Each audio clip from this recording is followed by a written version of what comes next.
Hello friends, स्वागत है आपका टीवी फाइनेंशियल्स के इस यूट्यूब चैनल पे। मैं हूं आपका दोस्त दामोदर दीप और आज हम बात करने वाले हैं मनी मैनेजमेंट एंड इन्वेस्टमेंट के बारे में। दोस्तों, हम सब लोग अमीर बनना चाहते हैं, फाइनेंशियली सक्सेसफुल होना चाहते हैं, जिसके लिए हम लोग काफ़ी मेहनत भी करते हैं, पैसे भी कमाते हैं।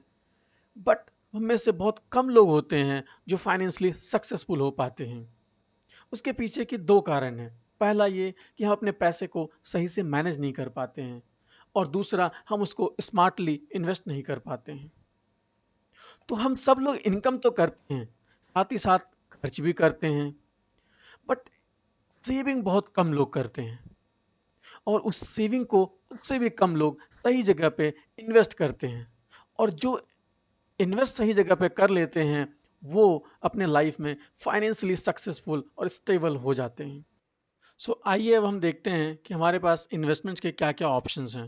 तो हमने इन्वेस्टमेंट को दो भाग में बांटा है। पहला, ट्रेडिशनल इन्वेस्टमेंट, जिसके अंदर आते हैं bank saving account, fixed deposit, recurring deposit, insurance, gold या फिर प्रॉपर्टी इन्वेस्टमेंट। ये चीज़ें हैं हजारों सालों से चलती आ रही है। दूसरा हमने रखा है वो है स्मार्ट इन्वेस्टमेंट, जिसके अंदर हमने मेनली दो चीज़ों को रखा है, म्यूचुअल फंड और शेयर या स्टॉक। वैसे तो मेरे हिसाब से बेस्ट ऑप्शन है शेयर में इन्वेस्ट करना, बट इसके लिए हमें प्रॉपर टाइम देना पड़ेगा। इसके लिए हमें रिस्क मैनेजमेंट की नॉलेज होनी चाहिए। इसके लिए हमें एक्सपर्टीज चाहिए, चाहे वो अकाउंट्स की हो, फाइनेंस की हो, इकोनॉमिक्स की हो, और इसके लिए हमें कंटिन्यूस एफर्ट देना पड़ेगा। तो हम में से ज़्यादातर लोगों के पास ये सारी चीज़ें नहीं होती है।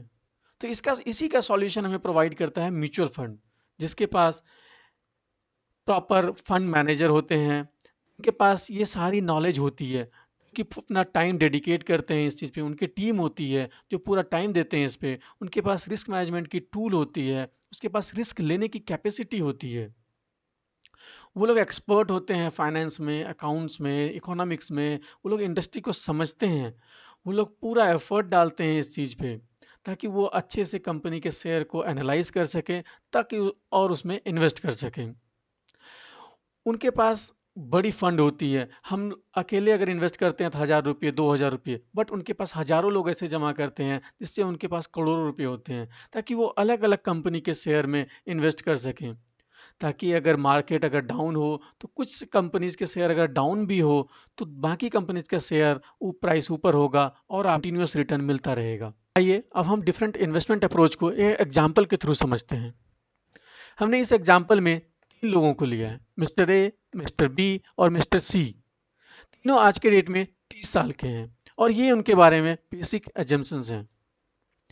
मिस्टर ए की मंथली इनकम है 50,000 रुपये, उनकी जो एक्सपेंस है वो है 35,000 रुपये, नेट सेविंग आती है 15,000 रुपये की। मिस्टर ए जो ट्रेडिशनल इन्वेस्टमेंट को प्रीफर करते हैं, सो वो एफडी या आरडी में इन्वेस्ट करना पसंद करते हैं। यहाँ पे एक चीज बेसिक एजम्पशंस है जो तीनों के लिए है, वो कि ये 2-3 महीने की एक्सपेंस के बराबर की इनकम ऑलरेडी ये अपने सीवीए अकाउंट में रखते हैं। मिस्टर ए जो ट्रेडिशनल इन्वेस्टमेंट को फॉलो अप्रोच को फॉलो कर रहे थे, वो आज के डेट में इन्वेस्ट करना नहीं जरूरी नहीं समझते हैं। वो सोचते हैं कि हम 10 साल बाद इन्वेस्ट करना चालू करेंगे। इनका इन्वेस्टमेंट का ड्यूरेशन होगा 20 साल का, क्योंकि हमारे भारत में ज़्यादातर लोग 60 साल में रिटायर होते हैं। तो इस केस में भी हम 60 साल के एज तक इन लोगों का इन्वेस्टमेंट का वैल्यू देखेंगे।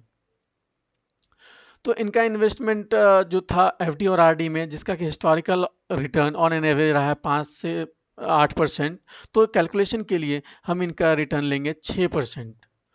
तो मिस्टर ए का टोटल इन्वेस्टमेंट जो हो गया वो हो गया 36 लाख।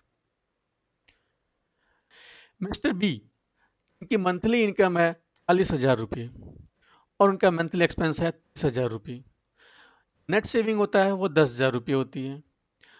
मिस्टर बी ये भी ट्रेडिशनल इन्वेस्टमेंट को फॉलो करते हैं और ये भी एफडी और आरडी में इन्वेस्ट करना पसंद करते हैं, बट ये मिस्टर ए से थोड़ा डिफरेंट है। ये इन्वेस्टमेंट आज से ही शुरू कर रहे हैं, ये मिस्टर ए की तरह 10 साल वेट नहीं कर रहे हैं। इनका जो इन्वेस्टमेंट ड्यूरेशन होगा वो 30 ईयर्स का होगा, क्योंकि इसने भी एफडी और आरडी में इन्वेस्ट करना सोचा है, तो इनका जो ऑन एन एवरेज रिटर्न होगा वो भी 6% होगा। So total investment mister B का भी जो हुआ वो हो गया 36 lakh rupees. Mister C monthly income है मात्र 30,000 रुपये और इनकी सेविंग भी सबसे कम है मात्र 5,000 रुपये। बट ये थोड़े स्मार्ट हैं, ये अपनी सेविंग को स्मार्टली इन्वेस्ट करते हैं और ये म्यूचुअल फंड को चूज करते हैं और ये इन्वेस्टमेंट में आज से ही स्टार्ट कर रहे हैं। सो इनका जो इन्वेस्टमेंट ड्यूरेशन होगा वो होगा 30 वर्ष।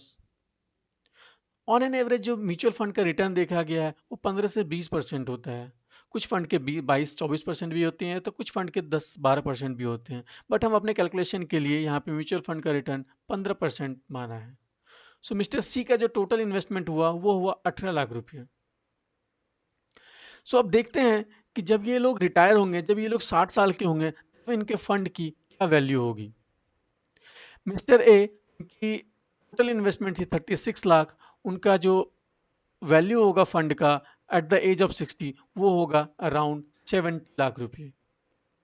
मिस्टर बी उनकी जो फंड की वैल्यू होगी वो होगी अराउंड 1 करोड़ रुपीस।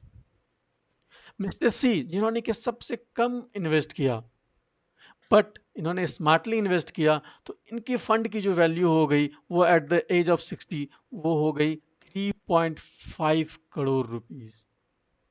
सो आपने देखा एक छोटे से इन्वेस्टमेंट से, एक छोटे से इन्वेस्टमेंट से बट एक स्मार्ट इन्वेस्टमेंट से एक छोटा सा फंड कितना बड़ा बन गया।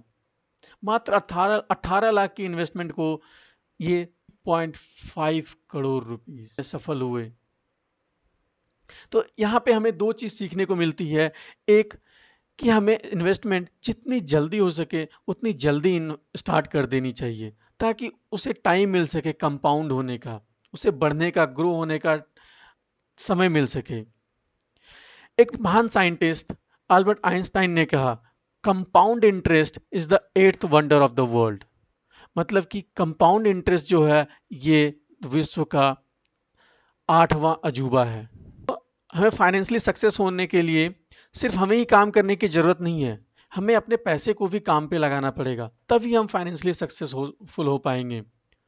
जैसा कि एक कहावत है, पैसे से ही पैसे बनता है, तो हमें पैसे को भी काम पे लगाना पड़ेगा।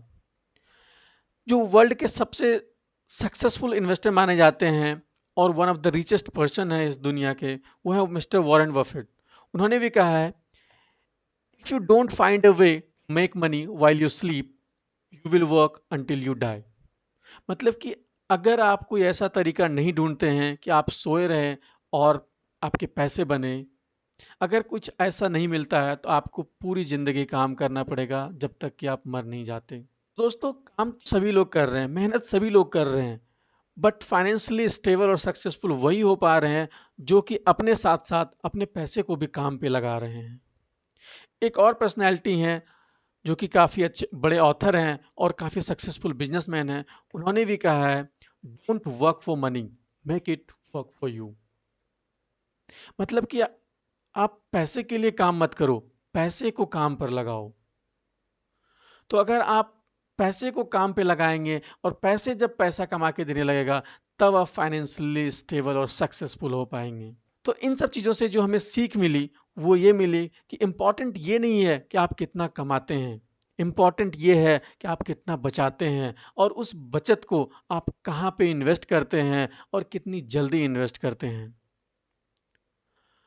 That's it for this session. अगर आपको वीडियो अच्छा लगा हो तो प्लीज़ लाइक कीजिए, अपने दोस्तों के साथ शेयर कीजिए और इस चैनल को सब्सक्राइब कीजिए और बेल का आइकन जरूर दबा लीजिए ताकि जब नेक्स्ट वीडियो हम अपलोड करें तो आपको नोटिफिकेशन मिल सके। धन्यवाद।